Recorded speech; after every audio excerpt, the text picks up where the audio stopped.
मैंने आपको हजारी प्रसाद द्विवेदी का निबंध अशोक के पुष्प की व्याख्या भेजी है। साथ ही साथ हजारी प्रसाद द्विवेदी जी का जीवन परिचय भी कराया है। तो हमारा जो चैप्टर है अशोक के फूल, ये एक ललित निबंध है आचार्य हजारी प्रसाद द्विवेदी जी का। बच्चों, हालांकि इसका जो सारांश है वो आपके पाठ्यक्रम में नहीं है, ना ही परीक्षा में पूछा जाता है, लेकिन इस पाठ के अंतर्गत क्या लेखक ने बताया है मैं उसको बताने जा रही हूँ। तो इसका मैं आपको परिचय दे रही हूँ।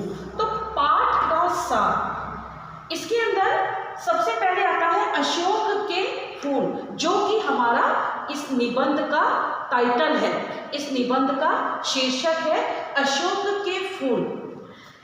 बच्चों, डॉक्टर हजारी प्रसाद द्विवेदी एक ललित निबंधकार हुए हैं। उन्होंने अपने निबंधों में प्रकृति का बहुत सुंदर चित्रण किया है और यहाँ पर भी उन्होंने अशोक के फूल इसके विषय में बताया है।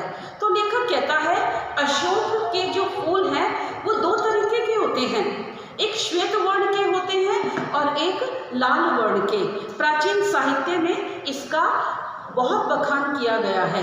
हालांकि कालिदास ने जिस सुंदरता से अशोक के पुष्पों का वर्णन किया, उतनी सुंदरता से ना तो कालिदास के पूर्व के लेखकों और कवियों ने उसका वर्णन किया और ना ही उनके बाद के कवियों ने।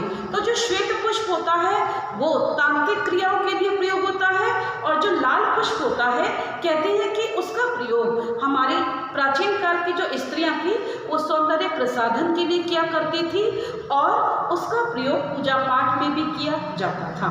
दूसरा आता है हमारा अशोक के वृक्ष की पूजा, गंधर्वों की देन। लेखक कहता है कि अशोक का जो वृक्ष है इसकी पूजा की जाती है, इसको गंधर्व की देन माना जाता है। अशोक के वृक्ष की पूजा का बहुत वर्णन किया गया है। उसका जो कारण बताया गया है कि अशोक के वृक्ष के ऊपर कंदर्प देवता का निवास था, तो उस वृक्ष की पूजा का विधान नहीं था, अपितु कामदेव को प्रसन्न करने के लिए स्त्रियां इस वृक्ष की पूजा किया करती थी और इसका साहित्य में बहुत सुंदर वर्णन भी किया गया है। उसके बाद आता है जो लेखक जो कहना चाहता है उसका जो मेन पॉइंट है वो है मनुष्य की दुर्दम जिजीविषा। इसके माध्यम से लेखक कहता है कि इस संसार में यदि कुछ भी है तो वो है मनुष्य की जीने की इच्छा। दुर्दम माने जिसका दमन नहीं किया जा सकता, जिजीविषा माने जीने की इच्छा। तो लेखक कहता है जिस प्रकार से ये जो गंगा है निरंतर आगे बढ़ती रहती है, इस संसार का जितना भी कूड़ा करकट है गंगा में समाहित होता रहता है, फिर भी गंगा निर्बाध रूप से आगे बढ़ती रहती है। उसी प्रकार से मनुष्य की दुर्दम जिजीविषा है, मनुष्य की जीने की इच्छा है। मनुष्य भी अपने मार्ग में आने वाली कठिनाइयों को दूर करता है, वो चाहे धर्म के नाम पर हो, चाहे संस्कृति के नाम पर हो, चाहे व्रत के नाम पर हो, चाहे उपवास के नाम पर हो। तो जो भी मनुष्य को आगे बढ़ने में चीजें रोकती हैं, उसकी उन्नति में जो कांटा बनती है, मनुष्य उन सबको तोड़ करके, उन सबको दूर करके प्रगति कर रहा है। तो इस संसार में हालांकि हर चीज के अंदर मिलावट मिल जाएगी, लेकिन जो मनुष्य की जिजीविषा है, मनुष्य की जो जीने की इच्छा है, उसमें कोई मिलावट नहीं है, वो पूरी तरह से शुद्ध है। मनुष्य हमेशा आगे बढ़ता रहा है। और अब हम आखिर में देखते हैं अशोक के पुष्प का मदमस्त रहना।